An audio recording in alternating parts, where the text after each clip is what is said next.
Des pluies diluviennes se sont abattues en commune Muruta et Bugarama de la province de Rumongue dans l'après-midi du 29 mars 2015.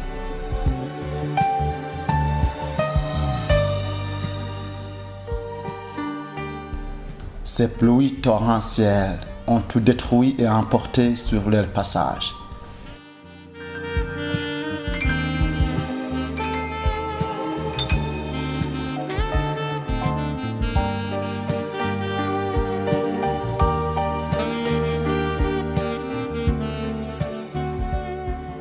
On a enregistré des pertes en vue humaine, des maisons, des écoles, des églises et des ponts démolis.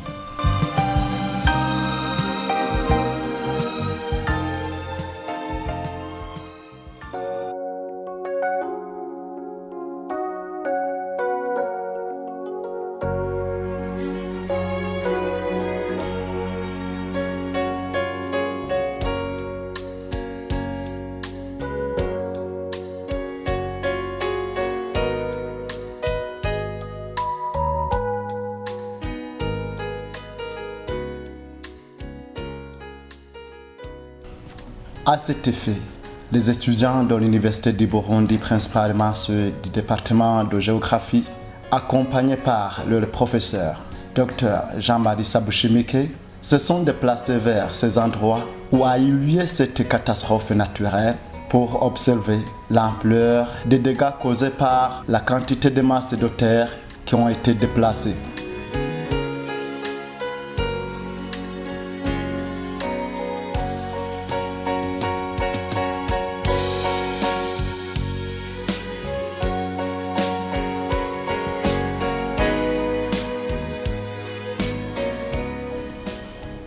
La configuration géographique des paysages de cette zone d'Emigwa a rendu agressives les ravins de Lutunga et Nyaruhongoka, descendant sur le bassin versant, un triangle renversé de cette localité.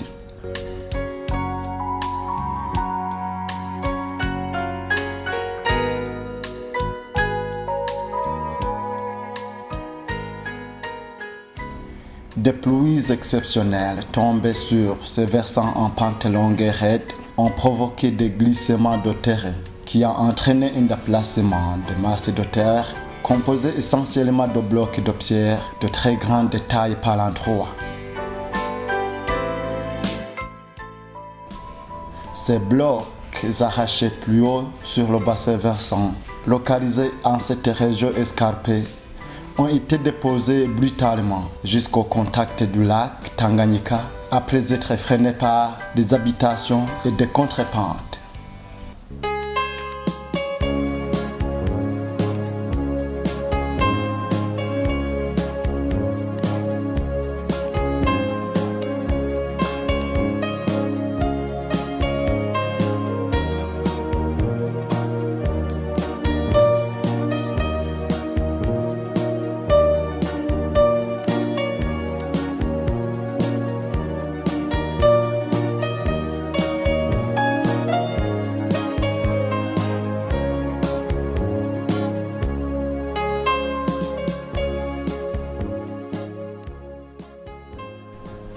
On comprend donc le rôle important joué par le contexte climatique, géologique et hydrologique, les escarpements de failles avec la topographie conséquente, pente longue et raide, avec un coefficient de ruissellement largement supérieur au coefficient d'infiltration, avec comme conséquence les torrents descendants des miroirs qui deviennent très forts et aggravants.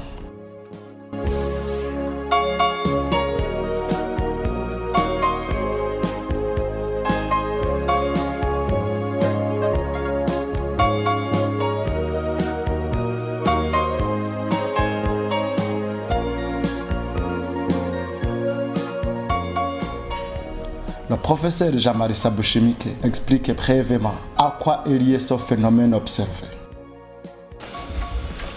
Un ravin, un V, que vous appelez ça? C'est un ravin, un V, de part et d'autre.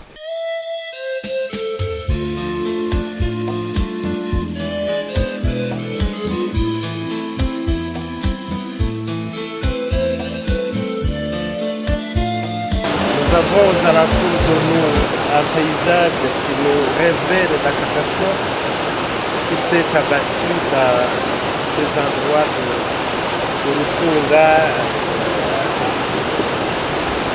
la Ruhongoka. On voit tout autour de nous des masses impressionnantes de blocs de pierre qui ont été transportés par le torrent de cette rivière de Rutunga. Suite à des pluies diluviennes qui se sont abattues sur les escarpements de Mirepoix derrière nous.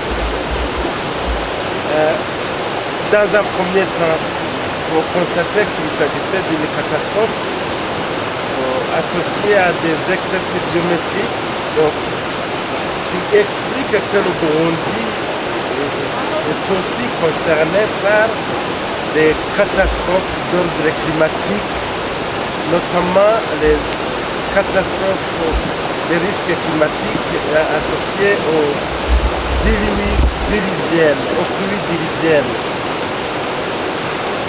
D'une manière générale, nous constatons qu'il y a eu des pertes énormes. Le premier dommage le plus important, c'est la destruction de cette infrastructure routière qui relie Bujumbura-Rumonge, qui a provoqué le ralentissement du trafic de façon spectaculaire. Mais signalons aussi des pertes en vies humaines qui ont été constatées, mais en termes de disparus. En regardant donc le cours d'eau, on a l'impression que c'est un torrent très simple, mais son déchaînement après le passage de ces eaux qui viennent a entraîné un déplacement de quantité incroyable de blocs de pierre qui jonchent donc la vallée. L'explication est donc triple.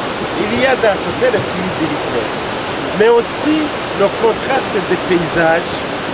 D'un côté, les escarpements de Mirepoix qui surplombent brutalement et majestueusement les eaux du lac Tanganyika et la petite plaine où nous sommes.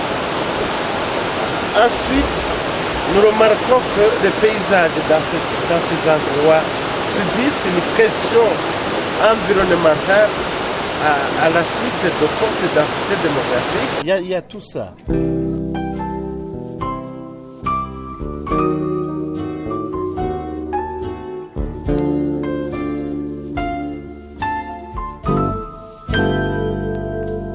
So géomorphologue prodigue quelques conseils aux décideurs du pouvoir public, surtout que le même phénomène s'était déjà produit dans cette région dans les années 50, entraînant ainsi des conséquences multidimensionnelles au niveau économique, sanitaire, social, etc.